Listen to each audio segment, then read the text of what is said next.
todos. Estamos aqui na TV SBU. Meu nome é Adel Rassi, diretamente do 40º Congresso Brasileiro de Urologia. Estou aqui com o Dr. Ketan Badani, do Hospital de Mount Sinai, chefe do Programa de Cirurgia Robótica em Nova York, nos Estados Unidos. Hello, Dr. Ketan. Nice to have you here. Thank you for coming. Great to be here. Thank you for having me. Dr. Ketan, can I ask you something? How can you say about it, the evolution of partial nephrectomy and the technology 3D? How can it help us in this?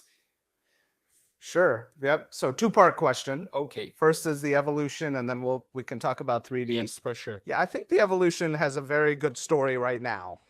And I'm giving this lecture tomorrow on this, what I've seen in robotic partial nephrectomy. So we started doing robotic partial nephrectomy in like 2003, 2004, transperitoneal, multiport. And it wasn't the most common way of doing it back then. Obviously, it was open or laparoscopic. Right. But we mirrored laparoscopic surgery because that was transperitoneal. But most open surgery was retroperitoneal, right? And so we took a retroperitoneal operation and made it transperitoneal for lap, and then we followed with robotics. But the kidney lives in the retroperitoneum, right? And so it's an interesting story because 90% of the way robotic kidney surgery is done up until today is transperitoneal. And whether you have a posterior tumor or an anterior tumor or hostile abdomen from prior surgery, you still approach it the same way most of the time. Well, somewhere around 2008, 2010, we adopted multi-port retroperitoneal surgery. And that was really good with XI, right? So by the time XI came out, you can put all four arms in the small space and do retro surgery. And so I went back to doing retro, but maybe 30% of the cases. But in the US, across the board, the number really didn't go above 15%.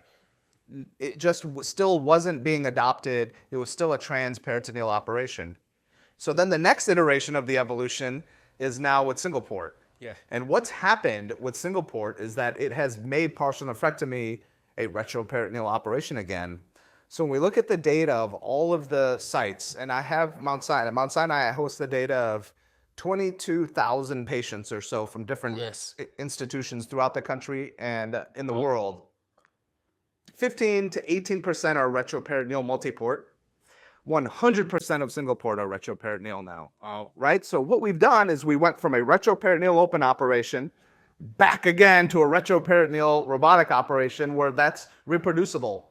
So there's been an evolution in this. The journey has really changed in the last few years. It's not to say we don't do transperitoneal. Of course we do. But now we can decide what might be best for this patient versus that patient. Yeah. What robotic approach is good for that individual versus this individual, instead of me just saying, everybody fits my one operation. Yes. Right? And so it's an exciting time. It's an exciting time in partial nephrectomy. It's awesome. Doctor, you want to say something about the 3D technology? Yeah, 3D models, so we've done a lot of work in studying 3D models. And most 3D models are virtual models, right? That you can use on your phone or your tablet or your PC. And it's a two-dimensional model, but kind of rendered in a 3D way, and you can look at veins and arteries. And so we did a couple studies, one very good randomized trial that was published in JAMA that showed that there's some value to it, right? It helps with preoperative planning. It does reduce some of the steps of the operation, especially the vascular anatomy. But that's a very rudimentary model.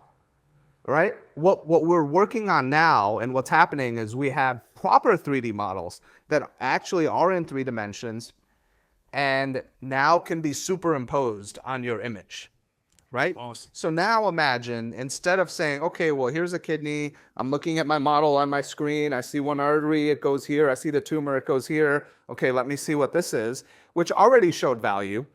Now you're going to take that picture, put it on top of your view, In front of you. and just follow the instructions. Awesome. Right? So we're not there yet, but there is the technology is there. We can do that. It can happen. But there's a lot of regulatory and cost issues associated with this.